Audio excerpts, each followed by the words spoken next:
Horror D में आप सभी का स्वागत है। दोस्तों, अगर आप इस चैनल पर नए हो तो इस चैनल को प्लीज़ सब्सक्राइब कर लीजिए और जाकर हमारी दूसरी कहानी भी ज़रूर सुनें। आप सबको बहुत ही मज़ा आएगा। आज की कहानी हमें अब्दुल जी ने भेजी है। चलिए दोस्तों, अब्दुल जी बन के ही हम आपको कहानी सुनाते हैं। दोस्तों, मेरा नाम अब्दुल है। दरअसल बात आज से 1 साल पहले की है। मैं अपने दोस्तों के साथ दार्जिलिंग घूमने गया था। हमने वहाँ खूब मस्ती की। जिस रात हम लोग वापस आने वाले थे, उस रात हमारा एक साथी जिसका नाम मनीष था, वो अचानक से कहीं चला गया। उसे छोड़कर हम लोग वापस भी नहीं आ सकते थे, इसलिए उस रात हमारा जाना कैंसिल हो गया। हम सब हमारे साथी को खोजने निकल गए। मनीष स्वभाव से बहुत ही शर्मिला लड़का था तथा डरपोक भी था, लेकिन पता नहीं आज रात वो कहाँ और कैसे चला गया। बहुत ही अजीब बात थी। हमने 11-12 बजे रात तक मनीष को इधर उधर खोजा, आवाज़ें भी लगाई, लेकिन मनीष का कोई भी पता नहीं लगा। मुझे तो बहुत डर लगने लगा। मन में बुरे बुरे ख्याल आने लगे। जब मनीष नहीं मिला तो थक हार कर हम सब अपने होटल आ गए। होटल के मैनेजर ने कहा, आप सब घबराइए मत, सुबह होते ही हम पुलिस से मदद मांगेंगे। रात भर मुझे नींद नहीं आई।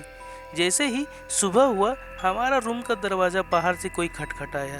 पहले मैं सोचा इतना सुबह कौन है, शायद मैनेजर होगा, कोई खबर लाया होगा। फिर लगा शायद मनीष ही होगा। मैं तुरंत दरवाज़ा खोला। खोलते ही मैं खुशी से झूम उठा। मेरे सामने मनीष ही खड़ा था। मैं थोड़ा गुस्सा करके पूछा, कहाँ गया था रात को? पता है तुमको हम सब कितना परेशान हो गए थे? किसी को बोलकर भी तो नहीं गया था। मैं उसे इतना डांट रहा था, लेकिन उसका फेस पर कोई रिएक्शन ही नहीं था। वह चुपचाप भीतर आया और सो गया। ऐसा बिहेवियर देख मुझे बहुत ही अजीब लगा। फिर सोचा शायद थका है इसलिए ऐसा कर रहा है। चलो उठने के बाद पूछूंगा कल रात कहाँ गया और क्या कर रहा था। शाम को मैं होटल के बाहर एक दुकान में सिगरेट पीने गया।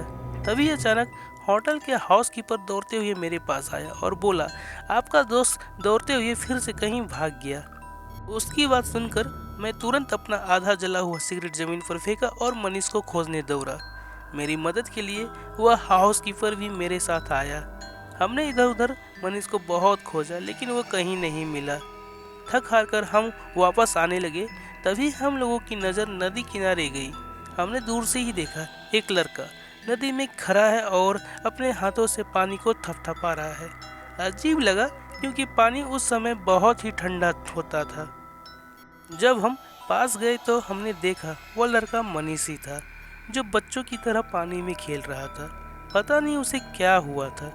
हमने जब उसे पकड़कर वापस लाना चाहा तो वह बच्चों की तरह जमीन पर लेटकर रोने लगा। ये सब देखकर हाउसकीपर बोला, सर इन्हें लगता है कोई ऊपरी हवा पकड़ ली है। मैंने उनसे पूछा, ये ऊपरी हवा होती क्या है? हाउसकीपर बोला, पहले हम इन्हें होटल लेकर चलते हैं, फिर मैं आपको समझाता हूँ। कैसे भी करके हम दोनों मिलकर मनीष को होटल लाया।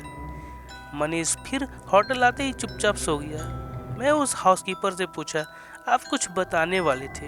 हाउसकीपर बोला, मुझे लगता है आपके दोस्त को किसी आत्मा ने पकड़ लिया है। उसकी बात सुनकर मुझे भी यही लगा। फिर मैंने पूछा, इसका कोई उपाय? वह तुरंत बोला, हाँ, मेरे बस्ती में एक तांत्रिक रहता है, मैं उसे बुलाता हूँ। मैं तुरंत बोला, हाँ बुला लाओ, लेकिन शाम होने से पहले, कहीं मनीष फिर न भाग जाए। लगभग 1 से 1.5 घंटे बाद मुझे उस हाउसकीपर का कॉल आया और उन्होंने बताया कि तांत्रिक उस होटल में नहीं जा सकता, तो मनीष को लेके हमें ही उनके पास जाना पड़ेगा। हम सब ने मनीष को सोते हुए उस तांत्रिक के पास लेके गया। तांत्रिक मनीष को देखते ही बोला, इसमें एक 10 साल की बच्ची की आत्मा है, तुम लोग परेशान ना हो, मैं इस आत्मा को तुरंत इसके शरीर से बाहर निकाल दूंगा। लेकिन समस्या ये है कि ये यहाँ नहीं होगा, हम सबको उस नदी किनारे जाना पड़ेगा। शाम तक हम सब मनीष को लेकर नदी किनारे पहुँच गए। मनीष ने जैसे ही नदी को देखा, वह पानी में जाने के लिए छटपटाने लगा। तांत्रिक बोला, छोड़ दो इसे, पानी में जाने दो। मनीष भी एक बच्चे की तरह पानी में जाकर उछल कूद करने लगा। तब तांत्रिक बोला, तुम तीनों मेरे साथ आओ और जब तक मैं ना बोलूं तब तक मनीष को पानी में डुबाए रखना। हम सब ठीक वैसे ही किया जैसे तांत्रिक ने बोला। हम सब पानी में जाकर मनीष को कसकर पकड़ लिए। तांत्रिक के कहने पे उसे पानी में डुबो दिया। जैसे ही डुबोया, तांत्रिक जोर जोर से मंत्र पढ़ने लगा। मंत्र जैसे ही खत्म होता, हम सब मनीष को बाहर निकाल लेते। ये लगभग 15 से 20 मिनट चला।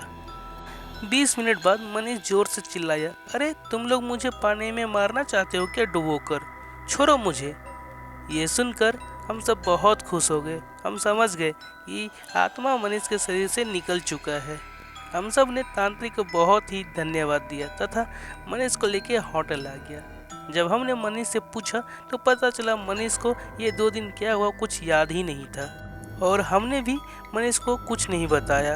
अगर बताता तो मनीष हमेशा डर डर कर जीता, इसलिए हम सब ने आगे चल के भी मनीष को कुछ नहीं बताया।